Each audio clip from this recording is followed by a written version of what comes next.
Well, tomorrow morning, a group of people who are among those accusing a former OSU wrestling doctor of sexual misconduct will tell their stories in front of OSU Board of Trustees.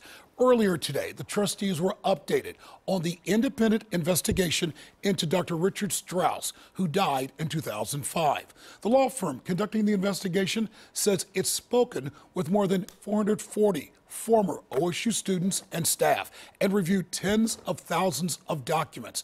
Let's say about 150 former students had first-hand stories of sexual misconduct allegedly committed by Strauss. NBC4's Tyler Beckham spoke with one of the accusers who will speak with the board tomorrow. Tyler is live with that story tonight. Mike, Steve Snyder-Hill began his week at the top of a growing list of victims in this newly filed lawsuit against OSU, and he'll end it tomorrow by speaking in front of the Board of Trustees here at OSU, sharing emotional stories of alleged abuse. Yeah, you're going with how many other people? We're going, I think 7 people are speaking, and it's really difficult because it's very emotional. Steve Snyder-Hill is one of a handful of former OSU students who say they are sex assault victims of former OSU Dr. Richard Strauss, planning to share their stories with university trustees Friday. Snyder even has his complaints in writing from the day after Strauss allegedly assaulted him in the mid-90s. In detail, it says every word that Strauss said to me, every action that he did. And worse, he says, a letter he got from OSU after he complained.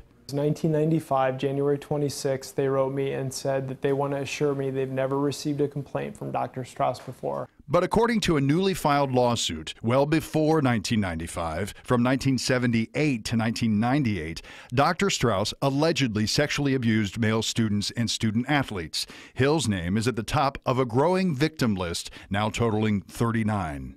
I'm super angry at OSU, and I'm angry because they didn't protect me.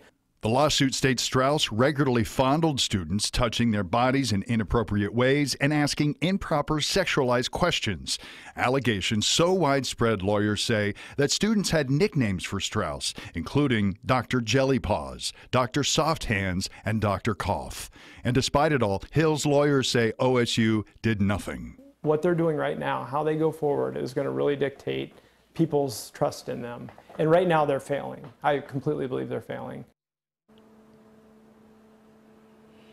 Now, we reached out to OSU for their comment on all of this. A spokesperson emailed a written statement saying in part that they cannot comment on their independent investigation and that they don't tolerate sexual misconduct. Local for you at OSU, Tyler Beckham, NBC4.